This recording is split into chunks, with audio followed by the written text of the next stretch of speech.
Hello everybody, welcome to the class. So now we will read the chapter number 2 of your mathematics book, Linear Equation in One Variable. So this chapter is about linear equations. आपने linear equations के बारे में अपनी previous class में भी पढ़ा होगा, लेकिन आज हम पढ़ेंगे linear equation in one variable. ठीक है, वन वेरिएबल में लीनियर इक्वेशंस कैसी होती हैं उनके बारे में हम पढ़ेंगे. So let's continue. How this chapter is useful in our daily life.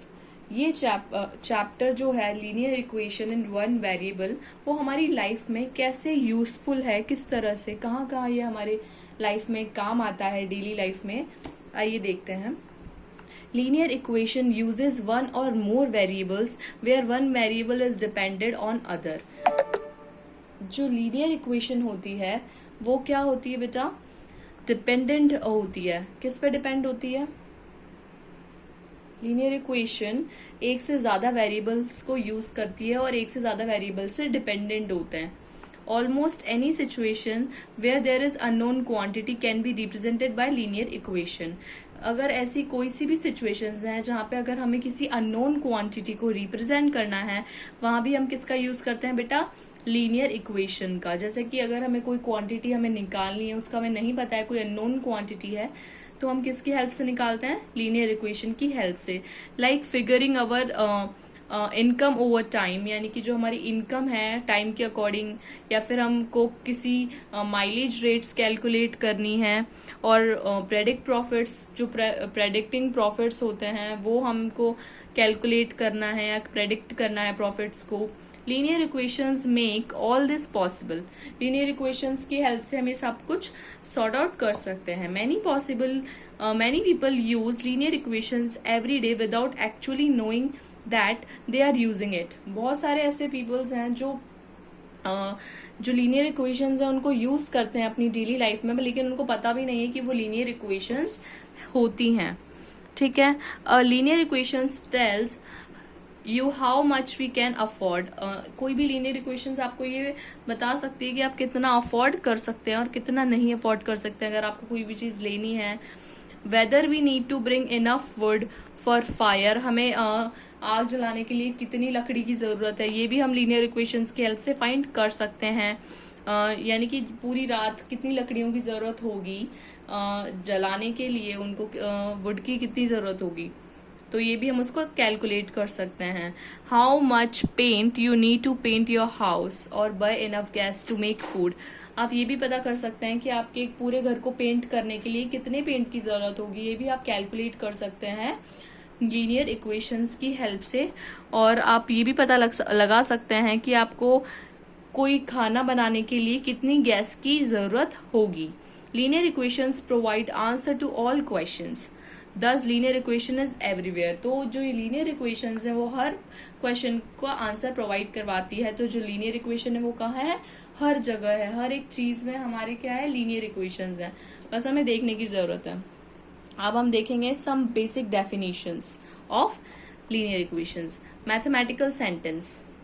We already know the statement 3 + 5 = 8 is true, but the statement 7 + 2 is 8 is not true.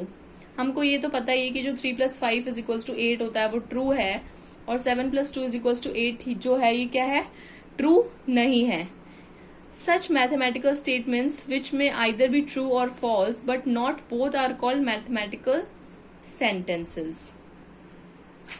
ठीक है, हमको ये पता तो है जो ये स्टेटमेंट्स हैं इनको हम, ये क्या है? ये ट्रू हो सकती हैं और ये फॉल्स हो सकती है, ये हमें पता तो है, लेकिन इनको मैथमेटिकल सेंटेंसेस नहीं बोलते हैं.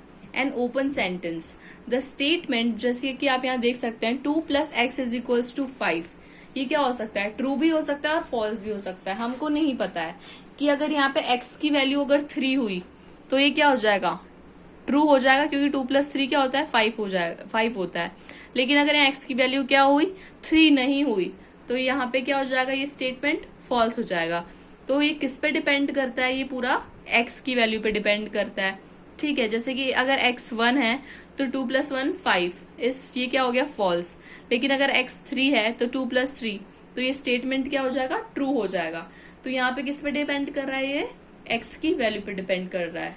तो इसका मतलब thus we can say that mathematical sentences containing variables become either true or false depending upon the value of variable.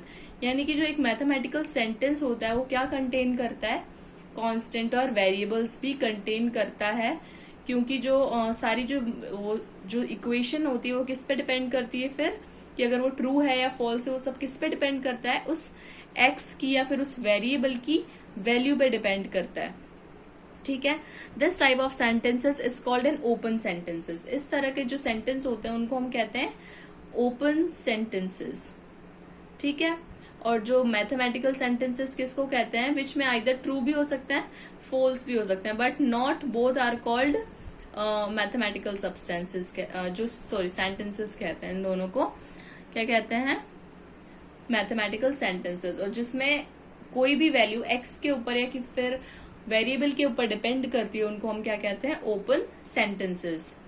अब हम आते हैं एन इक्वेशन। इक्वेशन क्या होती है, a statement of equality of two algebraic expressions which involves one or more literals यानी कि variables is called equation. जैसे कि आप एग्जांपल यहाँ पे देख सकते हैं, 3 + x is equals to 7 is an equation. ये क्या हो गई, इक्वेशन हो गई। कोई भी स्टेटमेंट इक्वालिटी का जिसमें दो एल्जेब्रिक एक्सप्रेशंस इन्वॉल्व हो या फिर उससे ज्यादा, उनको हम क्या कहते हैं, या फिर उससे ज्यादा वेरिएबल्स इन्वॉल्व हो, तो उसे हम क्या कहेंगे, इक्वेशन। यानी कि दो या दो से ज्यादा एल्जेब्रिक एक्सप्रेशंस उस इक्वेशन के अंदर इन्वॉल्व हो। यानी कि यहाँ पे कितने एक्सप्रेशंस इन्वॉल्व हैं, 3 + x, दो है यहाँ पे, x यहाँ पे वेरिएबल है और 3 क्या है, कांस्टेंट। वेरिएबल जो चेंज हो सकता है, कांस्टेंट जो कभी चेंज नहीं होता, 3 हमेशा 3 रहेगा। ठीक है, the set of values of variables which makes the open sentences true is called solution set. और ऐसे वैल्यूज मतलब ऐसे वेरिएबल्स जिनकी वैल्यूज हम पुट करते हैं अगर किसी भी इक्वेशन में और वो बिल्कुल ट्रू निकलता है, तो उसको हम क्या बोलते हैं, सॉल्यूशन सेट। अब हम आते हैं लीनियर इक्वेशन पे। सबसे यहाँ से स्टार्ट होता है हमारा टॉपिक लीनियर इक्वेशन। ये था, हम कुछ बेसिक डेफिनेशंस थी जो हम इस चैप्टर में पढ़ेंगे, उससे रिलेटेड कुछ बेसिक डेफिनेशंस थी जो काफी इंपॉर्टेंट था पढ़ना। अब हम आते हैं हमारे मेन टॉपिक पे, लीनियर इक्वेशंस। लीनियर इक्वेशंस क्या होती हैं, an equation which involves only one variable whose the highest power is 1 is known as linear equation in that variable। इस इंग्लिश को रटने की कोई जरूरत नहीं है। लीनियर इक्वेशन क्या होती है बेटा, जिसकी हाईएस्ट पावर क्या हो, 1 हो, और जिसमें क्या हो, सिर्फ एक ही वेरिएबल हो।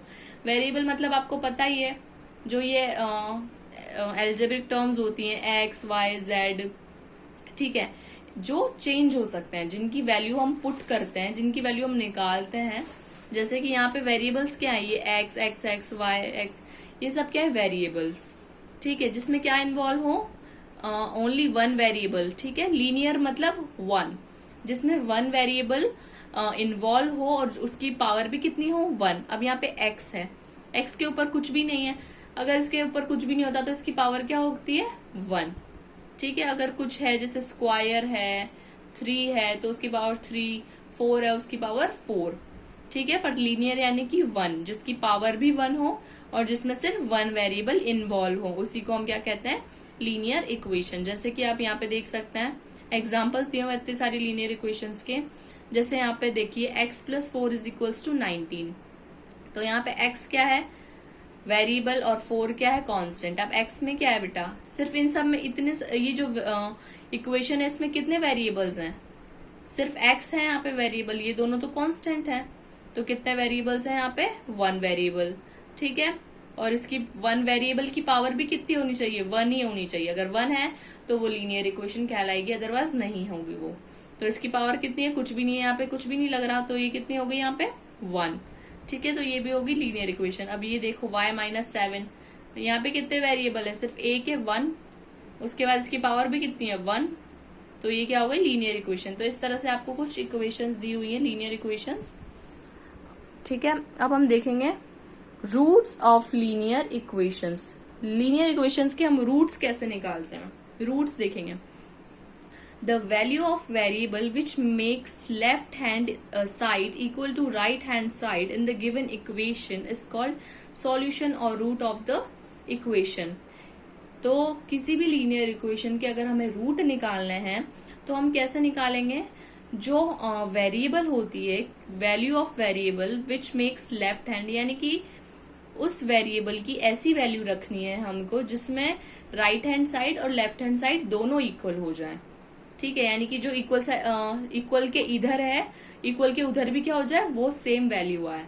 ठीक है, राइट हैंड साइड और लेफ्ट हैंड साइड आरएचएस और एलएचएस को दोनों को क्या करते हैं, वो इक्वल आ जाए वैल्यूज, उनको हम बोलेंगे roots of the linear equation. जैसे एग्जाम्पल देखो, यहाँ पे एग्जाम्पल से समझ में आएगा। अब जैसे बेटा आपको दे रखा है यहाँ पे x+1 इज इक्वल्स टू 4 दिया हुआ है। अब हियर जो LHS है वो तो क्या है, LHS यानी कि जो हमारा लेफ्ट हैंड है, लेफ्ट हैंड साइड में जो है LHS, लेफ्ट हैंड साइड में क्या है हमारे x+1, ठीक है, और राइट हैंड साइड में क्या है हमारे 4। तो अगर हम x की वैल्यू में अगर हम 3 पुट करेंगे तो वो क्या हो जाएगी, 3+1 हो गया 4, तो दोनों क्या हो जाएगी, इक्वल हो जाएगी।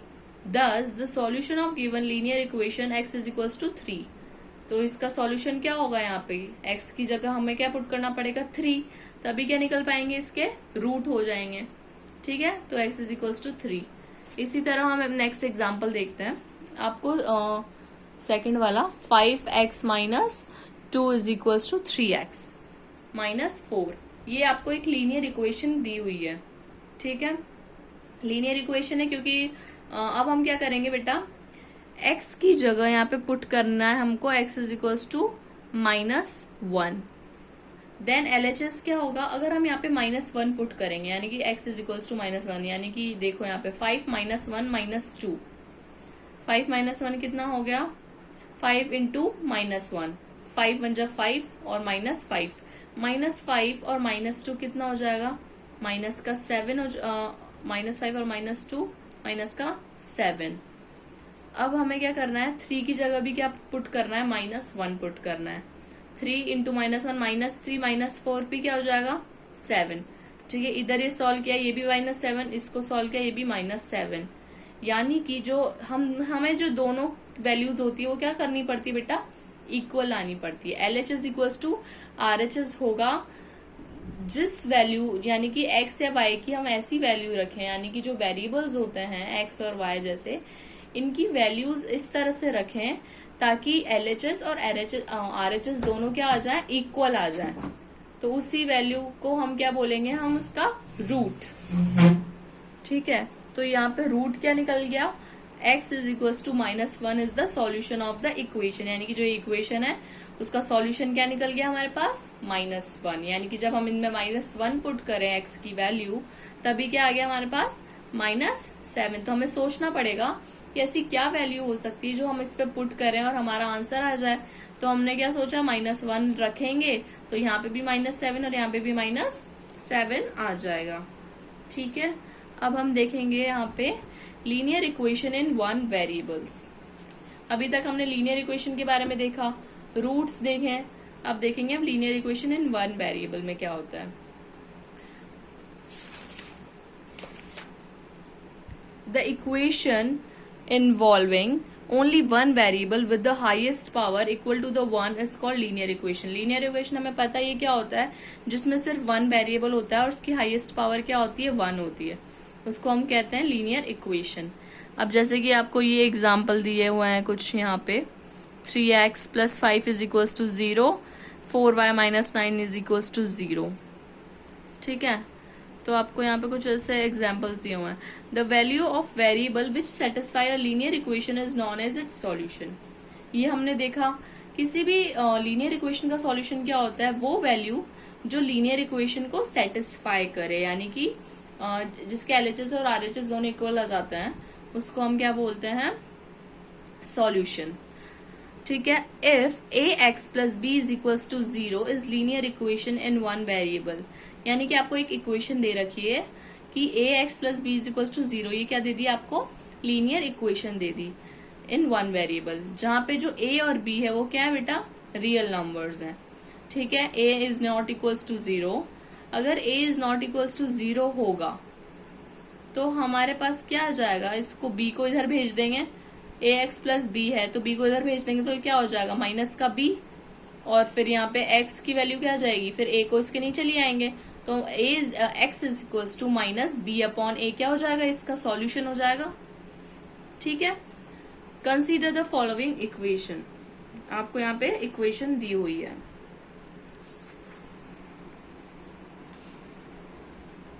फिलंगत भर मेरा दिल नाना ठटियाला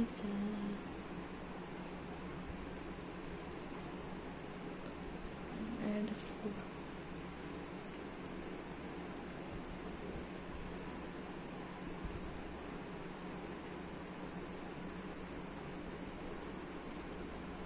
x 11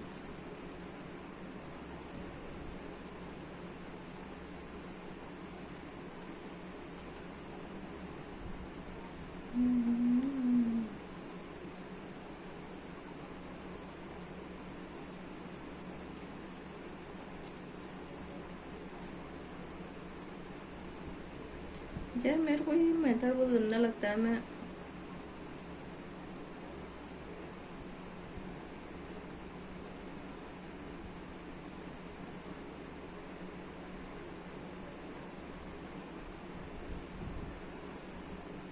Which one of the following is an incorrect option regarding the factoring evaluation?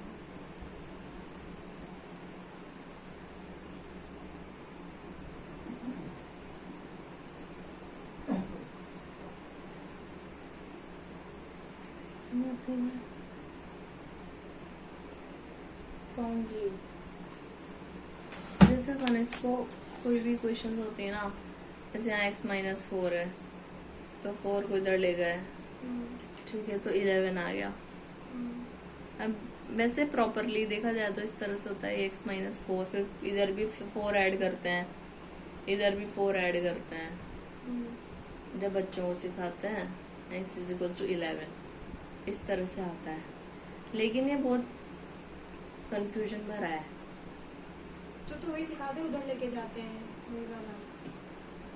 इसमें तो क्या, क्योंकि हर तरह क्योंकि बच्चे कंफ्यूज हो जाएंगे। रूल्स बता नहीं देते तो अपने रूल्स कॉपी में लिखवा दो। अरे वो तो सब बता दिए, वो तो बाकी यहाँ पे तो हर कुछ इस तरह से सॉल्व हो रहा है, सारे एग्जाम्पल फिर मेरे को खुद ही कॉपी में लिख लिख के करवाने पड़े।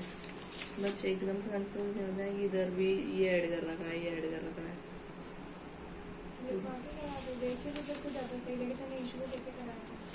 मैंने तो उसको मेरे मेथड से करवाया, सिर्फ बच्चे कंफ्यूजन आते हैं, इधर भी ऐड करो फिर उधर भी करो। हाँ तो बस वही इससे करा दो। अरे लेकिन वो तो सारे एग्जाम्पल फिर मेरे को लिखने पड़ेंगे ना।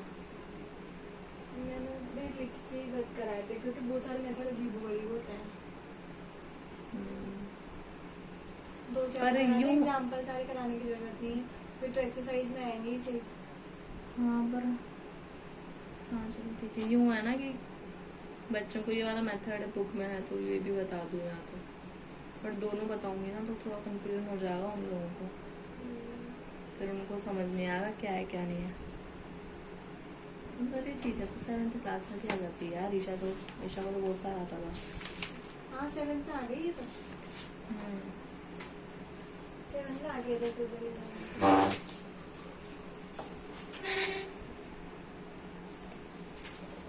मैं मेरे अकॉर्डिंग ही बता देती हूँ उनको। भगवान 10% आज इसको कंप्लीट कर देती हूँ, बता दो तो।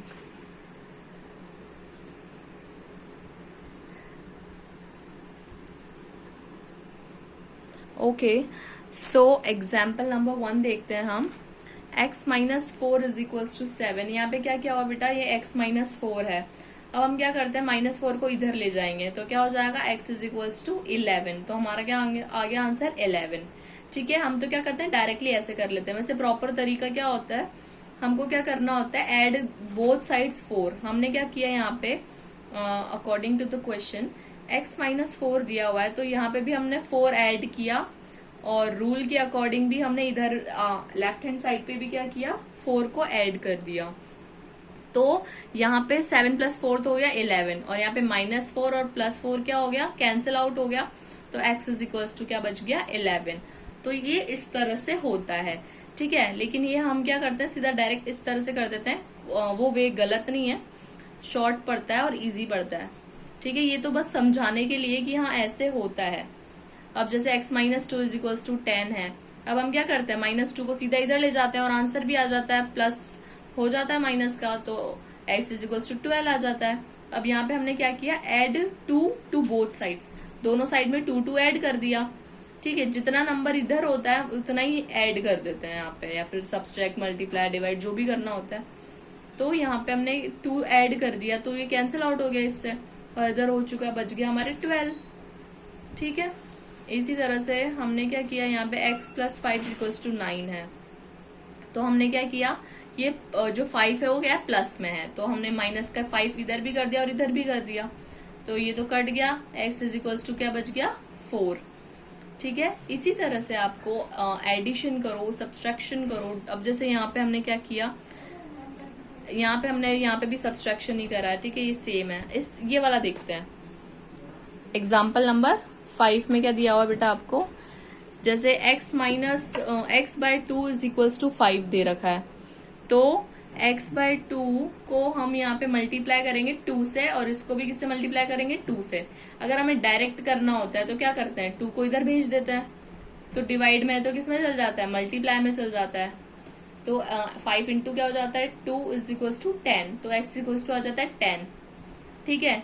तो हम वैसे करते कैसे हैं, इसको इस तरह से करते हैं, ये भी सही है। बाकी जो मैथमेटिकली प्रूफ हमें अगर करना है कि कैसे आया, तो हमें क्या करना पड़ता है, इसको 2 से इधर भी मल्टीप्लाई करेंगे, तो ये 2 से तो 2 कट जाएगा, यहाँ बच गया x, और यहाँ पे हो गया हमारे पास 10, ये हो गया मल्टीप्लाई वाला। अब हम एक डिवाइड वाला भी देख लेते हैं। यहाँ पे क्वेश्चन दे रखा है 0.2x इज इक्वल टू 0.24। हम क्या करेंगे, डायरेक्टली 0.2 को इधर की तरफ ले जाएंगे, फिर हम सॉल्व कर लेंगे, ठीक है। तो 0.2 इसकी तरफ, अब ये है, हम दोनों को 0.2 और 0.2 से डिवाइड कर दें, क्यों, अकॉर्डिंग टू द रूल में यही है, किसी भी नंबर से करो सेम नंबर होना चाहिए और दोनों तरफ डिवाइड होना चाहिए। तो इधर भी हमने क्या किया, 0.2 से डिवाइड कर दिया, इधर भी 0.2 से डिवाइड कर दिया, तो 0.2 से 0.2 कट हो गया, और x इज इक्वल्स टू क्या बच गया यहाँ पे 1.2। एग्जाम्पल नंबर 8, यहाँ पे भी क्या किया हमने, यहाँ पे था 5x इज इक्वल्स टू 10, तो यहाँ पे हमने 5 से इसको डिवाइड कर दिया दोनों साइड, यहाँ पे बच गया हमारे पास x इज इक्वल्स टू 2। तो इस तरह से बेटा आपके ये क्वेश्चंस सॉल्व होंगे। इसके बाद और भी तरह के मेथड्स आएंगे। तो ये था हमारा भी लीनियर इक्वेशंस के कुछ एग्जाम्पल सॉल्व कर रहे हैं हमने। ये बहुत इजी से थे, थोड़े आगे थोड़ा हार्ड आता जाएगा, अलग अलग मेथड सीखेंगे हम, उनके अलग अलग स्टेप्स होते हैं, रूल्स होते हैं, ये सब देखेंगे। तो बाय बाय, थैंक यू।